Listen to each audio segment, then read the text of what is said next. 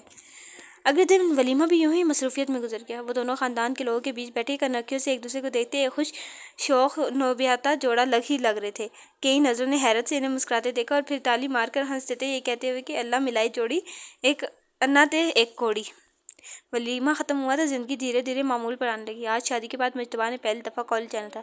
اس کے سسرال میں زیادہ لوگ نہ تھے. ایک نند جو یونیورسٹی جاتی تھی، ساس اور سسر. اس کی تائی کافی نرم تربیت کی مالک تھی. لیلا نے بھی زندگی معمول پر آتے ہی گھرداری سنبھال لی تھی. آج وہ صبح سے کچن میں گھسی ناشتہ بنا رہی تھی. کاجری رنگ کے سادہ سے لان کے جوڑے میں لمبے گھنے بالوں کی ڈھیلی سی چٹیاں بنائے سوٹ کے ہمرنگ دوپٹہ شانوں پر پھیلائے وہ کافی مصروف لگ رہی تھی. مجتبیٰ تیار ہو کر اپنا بیگ لیے ڈائننگ ٹیبل پر آ بیٹھا. ایک نظر مصروف سی بیوی پہ ڈالی اور مسکرا دیا. چند دنوں میں وہ دونوں ایک دوسرے سے مسکرا کر ہی بات کرتے. یہ گویا ان کی خاموشی کی زبان تھی. اس نے پائے بنائے تھے اور سب نے ہی بہت تعریف کی تھی. وہ بس ہلکا سا مسکرا دی. مجتبیٰ جانے کے لیے اٹھا تو اس کی ساس فوراً بولی، جاؤ بیٹا گیٹ تک رخصت کرو مجتبیٰ کو. وہ ہلکی سی مسکراہٹ سے بولے تو وہ سر ہلاتی اٹھ کھڑی ہوئی. مجتبیٰ نے گیٹ کے پاس کھڑی بائک کو سٹارٹ کیا تو لیلا گیٹ کھولنے کے لیے آگے بڑھی. کافی چمک رہی ہیں آج. وہ گیٹ سے بائک نکالتے ہوئے دو پل کو اس کے پاس رکا. دائیں ہاتھ کی 2 انگلیوں سے اس کا گال چھوا اور چلا گیا جبکہ وہ اسی لمحے کے حصار میں قید وہیں کھڑی رہی. کیا وہ اس کی تعریف کر کے گیا تھا؟ وہ بے یقین سی تھی. یقین کیسے آتا؟ اپنی 22 سالہ زندگی میں اس نے پہلی دفعہ کسی سے اپنے حسن کی تعریف سنی تھی. کسی نے اس کے چہرے کی، اس کی ذات کی تعریف کی تھی.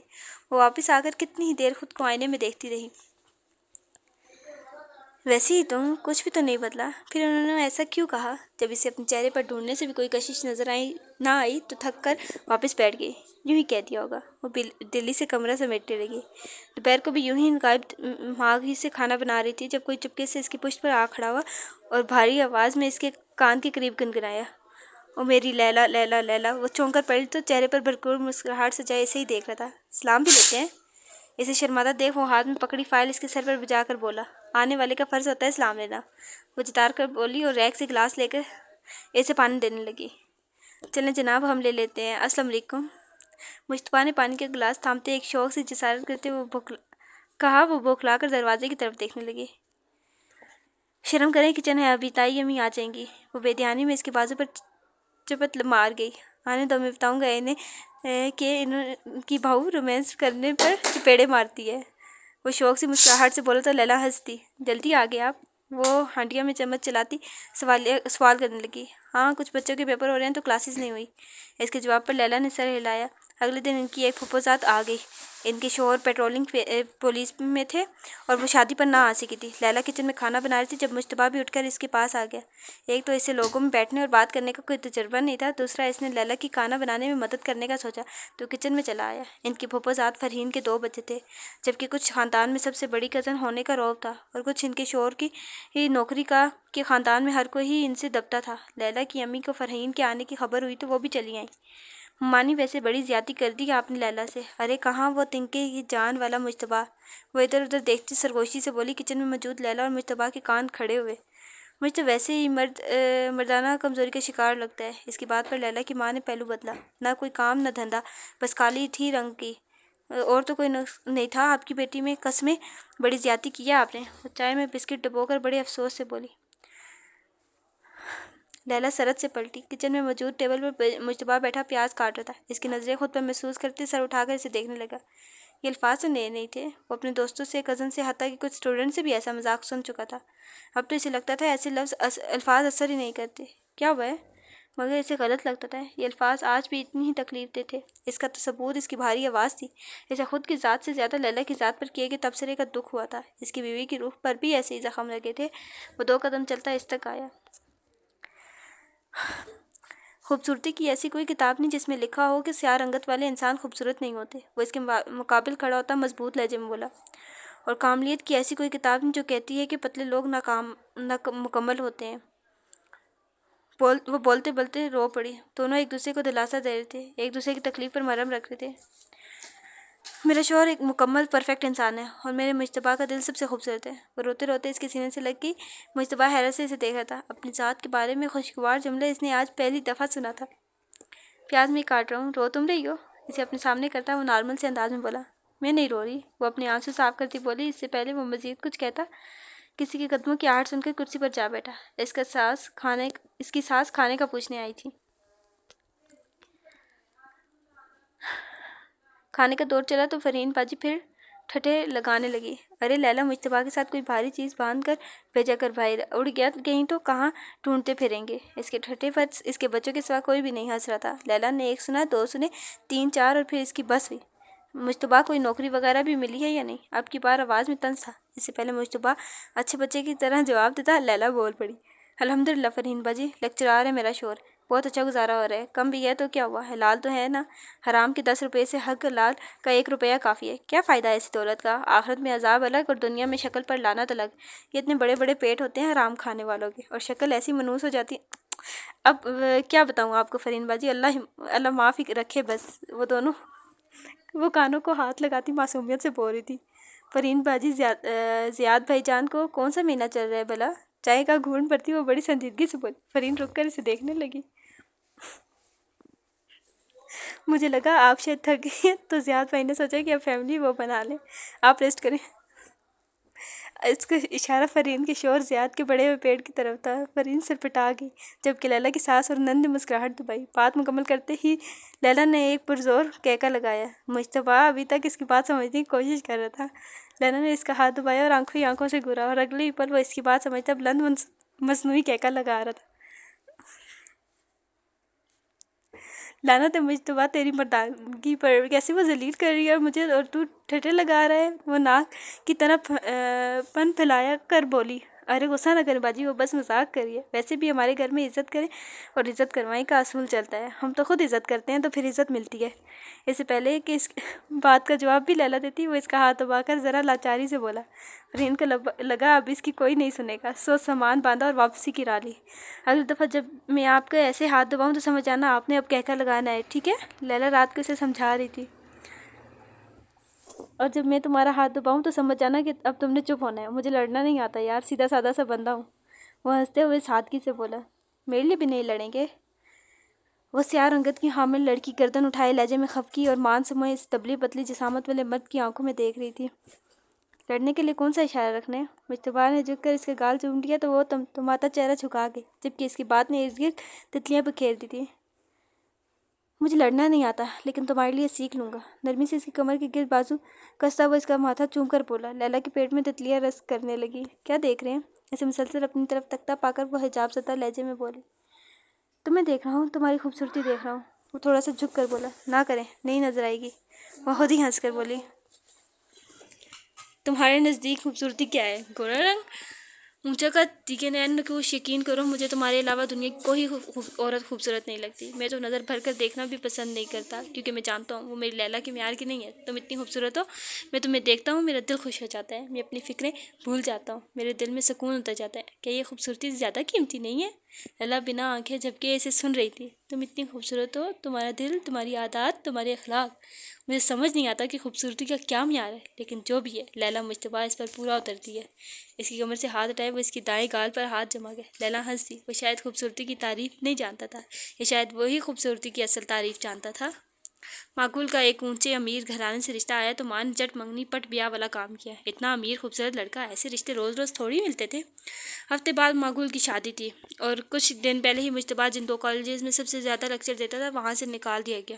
گھر والوں کو شادی کی شاپنگ بھی کروانی تھی اور معقول کو تحفہ بھی دینا تھا۔ کاپی پنسل پکڑے وہ حساب کتاب میں مشغول تھا جب وہ چائے کا کپ لیے اس کے ساتھ برجمان ہوئی۔ کیا کر رہے ہیں آپ؟ ویسے حساب کتاب دیکھ ایک نظر کاپی پر ڈال کر بولی۔ کچھ نہیں، بس پیسوں کا حساب لگا رہا ہوں۔ یہ لو، تم کل امی اور ردا کے ساتھ جا کر شادی کے کپڑے لے آنا، پھر معقول کا تحفہ ہم دونوں پرسوں جا کر لے آئیں گے۔ وہ اسے 20,000 روپے پکڑاتے بولا۔ اچھا، آپ نے لیں گے کپڑے؟ اسے پیسے نہیں پکڑے تھے۔ یار مرد بھلا کب ہر شادی پر نئے کپڑے لیتے ہیں، ہماری خود کی شادی ابھی پرانی نہیں ہوئی، وہی پہن لوں گا۔ وہ ہنس کر بولا۔ تو جناب یہ بھی جان لے کہ ہر شادی پر نئے کپڑے فضول خرچ اور خواتین ہی بناتی ہیں، اور آپ کی لیلا فضول خرچ ہرگز نہیں ہے۔ وہ آپ کی لیلا بڑا اترا کر کرتی تھی۔ شادی پر اتنے کپڑے بنائے تھے، وہی پہن لوں گی، وہ سکون سے کہتی اسے پرسکون کر کے۔ ویسے بھی کچھ دن پہلے ہی اس نے اپنی اور مجتبیٰ کی شاپنگ کی تھی۔ وہ جو منہ ہی بامشکل دھوتی تھی اب باقاعدہ اپنے کلر کمپلیکشن کے حساب سے اپنے کپڑے سلیکٹ کرنے لگی تھی، میک اپ اپنی اسکن ٹون کے مطابق کرنے لگی تھی، اور صرف خود ہی کوئی نہیں، اس نے مجتبیٰ کے اسٹائل کو بھی کافی بدل دیا تھا۔ گوگل سے اس کی باڈی ٹائپ کے مطابق کپڑوں کے اسٹائل تلاشتی، بالوں کے اسٹائل، اور پھر وہی تصویر دے کر اسے سختی سے سرزنش کرتی کہ باربر سے کہنا ایسے ہی بال کاٹے۔ وہ جان گئی تھی کہ لکس معنی رکھتی ہیں، بلکہ آپ کا اسٹائل اور آپ کی شخصیت معنی رکھتی ہے۔ یہ دونوں چیزیں ہی کسی دیکھنے والے کو آپ کی طرف راغب کرتی ہیں۔ ان دونوں چیزوں کو دیکھ کر ہی لوگ آپ سے متاثر ہوتے ہیں۔ آج گل کی مہندی تھی اور ہر بار کی طرح اس دفعہ وہ دونوں کسی اندھیرے کونے میں نہیں بیٹھے تھے، بلکہ ایک ٹیبل پر بیٹھے خوش گپیوں میں مصروف تھے۔ لیلا اسنیپ چیٹ کا ہر فلٹر لگا کر ایک سیلفی لیتی اور پھر خود ہی کھلکھلا دیتی۔ تصویریں بنا کر فارغ ہوئی تو ریلز دیکھنے لگی، گویا وہ دونوں اپنی ہی دنیا میں مصروف تھے۔ پوری محفل میں چمکدار آنکھوں والے تمتماتے چہرے اور گالوں پر ہمہ وقت گلال کھلائے لیلا مجتبیٰ چھائی ہوئی تھی۔ مجتبیٰ اور لیلا کے قہقہوں سے لوگ مڑ مڑ کر انہیں دیکھ رہے تھے۔ آپ کی بہو بہت خوبصورت، بااخلاق اور نیک بچی ہے، اللہ نصیب اچھے کرے۔ وہ آج زندگی میں پہلی دفعہ ہر کسی سے خود مل رہی تھی۔ تائی جان کی موجودگی میں وہ سبھی عورتوں سے جھک کر سلام لیتی، ہم عمر لڑکیوں کو ہیلو ہائی کرتی۔ شادی سے پہلے والی لیلا نہیں لگ رہی تھی، مگر جہاں اتنی محبت ہو وہاں حسد بھی تو ہوتا ہے نا۔ مہندی کی رسم سے فارغ ہو کر سبھی مہمان کھانا کھا رہے تھے، جبکہ اس کے کسی کزن نے قصہ چھیڑا۔ یار میرا نا ایک دوست تھا، اس نے ویزے کے لیے ایک افریقن سے شادی کر لی۔ ہم کہتے تھے بھائی اصل اندھیرا تمہاری زندگی میں آیا ہے، وہ بے ڈھنگا سا کیکر لگا کر بولا۔ ٹیبل پر موجود سبھی نے اس کی بات پر نظر اٹھا کر لیلا کو دیکھا، جبکہ مجتبیٰ کھانے سے ہاتھ روک چکا تھا۔ بھائی بیوی ایسی ہو کر دیکھ کر دل خوش ہو جائے، نہ کہ ایسی کی شکل دیکھ کر الٹی کرنے کو دل کرے۔ وہ سیدھی سیدھی چوٹ کر رہا تھا۔ لیلا نے ایک نظر مجتبیٰ کی بھینچی ہوئی مٹھیوں کو دیکھا اور دھیرے سے اس پر اپنا ہاتھ رکھ گیا۔ جنید بھائی بالکل ٹھیک بات کیا آپ نے، خیر صدف اور ردا بھی ماشاءاللہ بہت خوبصورت ہیں، اور میں نے تو مجتبیٰ کو کھلی اجازت دی ہے دوسری کیا تیسری اور چوتھی شادی کی بھی۔ وہ جنید کی بہنوں کا نام دے کر بولی۔ لیلا کی ماں اپنی بیٹی کو حیرت سے دیکھ رہی تھی، بھلا وہ اتنی بااعتماد کب ہوئی، اسے تو بولنا بھی نہیں آتا تھا۔ کیا بکواس کری ہو لیلا، ردا ایک دم چیخ کر بولی۔ ارے چندا، مجتبیٰ کو ایسی زبان دراز لڑکیاں بالکل پسند نہیں ہیں، وہ بڑے لاڈ سے بولی اور ساتھ ہی اپنا ایک کہکا لگایا، جبکہ اس دفعہ مجتبیٰ کو اشارہ دینے کی ضرورت نہیں پڑی تھی، اس کی خود ہی ہنسی نکل، صرف اس کی ہی نہیں اور بھی کئی لوگوں کی اس کی بات کا مطلب سمجھ کر مسکراہٹ دبا گئے۔ مذاق کری ہو یار، ہم اتنے کلوز ہیں ایک دوسرے کے، اتنا مذاق تو چلتا ہی ہے نا۔ وہ کندھے اچکا کر بولی، اتنا عرصہ ہم نے بھی تو تم لوگوں کا مذاق سہایا ہے، کچھ اپنا دھوکہ بھی چاٹو تم سب لوگ۔ بڑے لوگوں پر ہاتھ اٹھا کر اپنے ہاتھ گندے کرنے سے بہتر ہے کہ بندہ انہیں نظر انداز کرے اور خود کہکے لگائے، کہکے کی چوٹ زیادہ گہری ہوتی ہے۔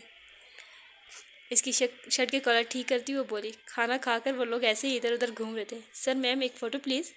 تبھی کیمرہ مین ان کے پاس چلا آیا۔ مجتبیٰ نے مسکراتے ہوئے اس کی کمر پر ہاتھ اور دوسرے ہاتھ پجامے کی جیب میں گہرے سبز رنگ کے بھاری کامدار سوٹ میں ملبوس لیلا مجتبیٰ مہندی رنگ کے کرتے اور سفید پاجامہ زپٹن کیے مجتبیٰ کے پہلو میں کر دی۔ تصویر بالکل مکمل تھی، وہ دونوں ایک دوسرے کو مکمل کر رہے تھے۔ آج گل کا ولیمہ تھا اور اس نے گہرے میرون رنگ کی ساڑی پہنی تھی۔ ولیمے میں بھی وہ یوں ہی چہچہاتی پھر رہی تھی۔ مجتبیٰ کی شوق نظریں اسی پر تھی، وہ کچھ دیر اسے کوئی ضمنی اشارہ کرتا ہے کہ وہ گلنار ہو جاتی ہے۔ مکلاوے پر جب ماں گل گھر گئی تو لیلا بھی گھر چلی آئی۔ ماں گل تو گھر آتے ہی کپڑے بدل چکی تھی، جبکہ لیلا ابھی مجتبیٰ کو رخصت کر کے مسکراتی ہوئی کمرے میں داخل ہوئی اور جھرلی اتارنے لگی۔ لیلا تم آج بہت پیاری لگ رہی تھی۔ اسے مسلسل خود کو دیکھتا پا کر لیلا نے سوالیہ انداز میں نظریں اٹھائی تو ماں گل ہچکچا کر بولی۔ لیلا کہکا لگا اٹھی۔ بس کرو یار، ویسی کی ویسی ہوں، افریقہ سے امپورٹ شدہ۔ وہ بڑے دل سے ہنسی تھی۔ اس لیے مجھے سمجھ نہیں آ رہی لیلا کہ تم بالکل ویسی ہو، کچھ بھی نہیں بدلا، مگر آج تم اتنی خوبصورت کیسے لگ رہی ہو؟ وہ جیسے کسی شش و پنج میں مبتلا تھی۔ میں تمہیں بتاؤں اصل خوبصورتی کیا ہے؟ وہ پراسرار انداز میں بولتی اس کے پاس بیٹھ کے۔ حسن تو وجود ہی نہیں رکھتا، یہ تو محبت ہے جو نظروں میں ہے اور جو نظروں سے ہی دیکھی جاتی ہے۔ تم محبت بھری نظروں کو حسد والی نظروں سے نہیں دیکھ سکتی، دیکھو گی تو حسن نظر نہیں آئے گا، بدصورتی ہی نظر آئے گی۔ وہ مسکرا کر بولی۔ او مائی گاڈ، واقعی یہ بہت کیا کہتے ہیں ویلڈ پوائنٹ ہے، اور اسی طرح ہمیں کرنا چاہیے۔ یہ جو لوگ لائک سانولے جو ہماری سوسائٹی میں لوگ ہوتے ہیں، انہیں بہت حقارت بھری نظروں سے دیکھتے ہیں اور بری نظروں سے دیکھتے ہیں اور کہتے ہیں یہ تو کالے ہیں، تو یہ ہماری سوسائٹی سے بلانگ نہیں کرتے، یا یہ ہمارے اسٹیٹس سے میچ نہیں کرتی۔ تو ایسا نہیں کرنا چاہیے، وہ ان کا بھی دل ہوتا ہے، ان کی بھی فیلنگز ہوتی ہیں، انہیں بھی جینے دینا چاہیے۔ میں نے آج تک اپنے رنگ کے بارے میں ان گنت باتیں سنی، ان گنت بار مذاق سنے۔ مجتبیٰ نے اپنی جسامت کو لے کر ان گنت بار تہذیب آمیز جملے سنے ہیں، مگر انہوں نے مجھے ایک بات بتائی، وہ چند پل کو رکی، معقول اسے بغور سنی تھی۔ ایک امیر گورے رنگ کا مالک، خوبصورت مسامت والا مرد جو عورت کو بے عزت کرتا ہے، جو اسے تحفظ نہیں دے سکتا، کسے خوبصورت لگ سکتا ہے؟ ایک گورے رنگ کی تیکے نین نقوش والی عورت جو اپنی عزت کی حفاظت نہیں کر سکتی، جو گھر نہیں بنا سکتی، کسے خوبصورت لگ سکتی ہے؟ معقول کو لگا کہ لیلا نے اس کے منہ پر جوتا دے مارا۔ اس کا دھیان بے ساختہ اپنی گردن پر موجود کنسیلر سے چھپے ان زخموں کی طرف گیا۔ تو کیا وقت کا پہیہ الٹا گھوم چکا تھا؟ کیا مکافات عمل شروع ہو چکا تھا؟ جس دن میں نے جان لیا تھا نا، اس دن میں نے تہیہ کیا تھا کہ مجھے خوبصورت نہیں بلکہ خوبصیرت عورت بننا ہے۔ لیلا نے بیٹھے بیٹھے پیروں کو ہیل سے آزاد کیا۔ مجھے معاف کر دے لیلا، میں نے تمہارا بہت دل دکھایا ہے، اچانک رنتی ہوئی آواز میں بولی۔ میرے دل میں تمہارے لیے کچھ ہے ہی نہیں، تو معافی کیسی؟ میں روز رات کو سونے سے پہلے سب کو معاف کر کے سوتی ہوں گل، زندگی کی کوئی ضمانت نہیں اور میں اتنا بوجھ نہیں اٹھا سکتی۔ چلو تم اب آرام کرو، میں نے بھی کن باتوں میں لگا دیا تمہیں۔ وہ ہنستے ہوئے اس کے گال تھپا کر اٹھ گئی، جبکہ سوچوں میں جکڑی ماگل وہیں بیٹھی رہ گئی۔ وہ حسب معمول کچن میں کھڑی دوپہر کا کھانا بنا رہی تھی جب کان کے قریب وہی باری آواز سنائی دی، او میری لیلا لیلا لیلا۔ اپنی باری آواز میں گنگناتا اس کا رخ اپنی طرف موڑ گیا۔ گیس کرو کہ آج کیا ہوا؟ اس کے چہرے سے اس کی خوشی کا اندازہ لگایا جا سکتا تھا۔ میں بتاتا ہوں، میری جاب لگ گیا ہے بینک میں۔ اس نے پلٹتے ہوئے پیچھے پڑے مٹھائی کے ڈبے سے ایک گلاب جامن نکال کر اس کے منہ میں رکھتے پرجوش ہوتے کہا۔ لیلا خوشی سے چیخ اٹھی۔ واقعی؟ اوف اللہ، میں نہ کہتی تھی مجتبیٰ، اللہ آپ کو آپ کی محنت کا پھل لازمی دے گا۔ لیلا کی خوشی کا واقعی کوئی ٹھکانہ نہیں تھا۔ میں تائی کو بتا کر آتی ہوں۔ وہ دونوں ہاتھوں میں ایک ایک گلاب جامن پکڑتی، گلاب جامن ویسے بھی اس کے پسندیدہ تھے۔ کدھر لیلا میڈم، پہلے میرا منہ تو میٹھا کروا دو۔ وہ اس کے دوپٹے کو پکڑ کر شوق سے بولا۔ جی نہیں، یہ میرے ہیں، آپ خود نکال کر کھا لیں۔ لیلا نے کہتے ساتھ ہی ایک گلاب جامن منہ میں ڈالا۔ کوئی بات نہیں، میں اپنا منہ خود میٹھا کر لیتا ہوں۔ وہ آگے بڑھا اور بڑی شوق سے جسارت کر گیا۔ لیلا نے شرما کر پہلو بدلا۔ پتہ نہیں کیوں یہ سین پڑھ کے میں کیوں بلش کرتی ہوں۔ میری زندگی میں آنے کا، اسے مہکانے کا، سنوارنے کا، اسے جنت بنانے کا شکریہ۔ اس کا ماتھا چومتا بولا تو وہ مان سے گردن اکڑا گئی۔ معاشرے کی ساری دلیلیں دھری کی دھری رہ گئی تھی، بلکہ جیب میں پیسہ نہیں تھا اور عورت کے پاس حسن نہیں تھا، مگر وہ شادی کامیاب ٹھہری تھی کیونکہ ان دونوں نے دنیا کے بجائے اللہ کی راہ چن لیا تھا، اور اللہ کی راہ جو چن لیتے ہیں، اللہ خود ان کی راہ سے کانٹے ہٹا کر وہاں پھول بچھا دیتے ہیں۔ اوکے، ختم شد۔ یہ ہمارا اتنا صحیح چھوٹا سا ناول تھا، تو لیکن اچھا تھا۔ ہماری سوسائٹی کا ایک بہت بڑا ایشو جو تھا وہ اس میں جس کے بارے میں ڈسکشن ہوئی ہے، اور بالکل اسے یہ ہونا چاہیے، ایسے نہیں ہونا چاہیے جس طرح آج کل ہماری سوسائٹی میں ہوتا ہے۔ ہم لوگ اس طرح کے لوگوں کو بہت زیادہ ڈیگریڈ کرتے ہیں، اور یہ ایسا نہیں کرنا چاہیے۔ انہیں بھی انکریج کرنا چاہیے، وہ بھی اسی سوسائٹی کا حصہ ہیں، انہیں بھی اللہ تعالیٰ نے کی ذات نے بنایا ہے۔ اگر اللہ تعالیٰ کی ذات ہی ہے جس نے اگر اس نے گورا رنگ دیا ہے، تو اگر دوسرے کو سانولا یا کالا رنگ دیا ہے تو یہ اس کی کوئی مصلحت ہوگی۔ سارے رنگ اللہ کے ہیں، سارے انسان اللہ کے ہیں، تو انہیں کمتر یا نہیں سمجھنا چاہیے۔ یہ تھا ہمارا آج کا ناول۔ ہوپفلی آپ کو بہت اچھا لگا ہوگا، مجھے تو اچھا لگا، ایک اچھا سبق تھا اس ناول میں۔ اور چلیں، اگر آپ کو ناول اچھا لگا ہو تو لائک کریں، زیادہ سے زیادہ شیئر کریں، اور ساتھ ہی ساتھ کامنٹس میں اپنی رائے کا اظہار ضرور کریں، اور اپنے نیکسٹ ناول کے بارے میں بھی آپ بتا سکتے ہیں کہ کون سا ناول آپ سننا چاہتے ہیں، اور چینل کو سبسکرائب ضرور کیجیے گا تاکہ آپ کو آنے والی ہر نئی اپڈیٹ ملتی رہے۔ چلیں، ملتے ہیں آپ سے اپنے نیکسٹ ناول میں، نیکسٹ ایپیسوڈ میں۔ تب تک کے لیے اللہ حافظ۔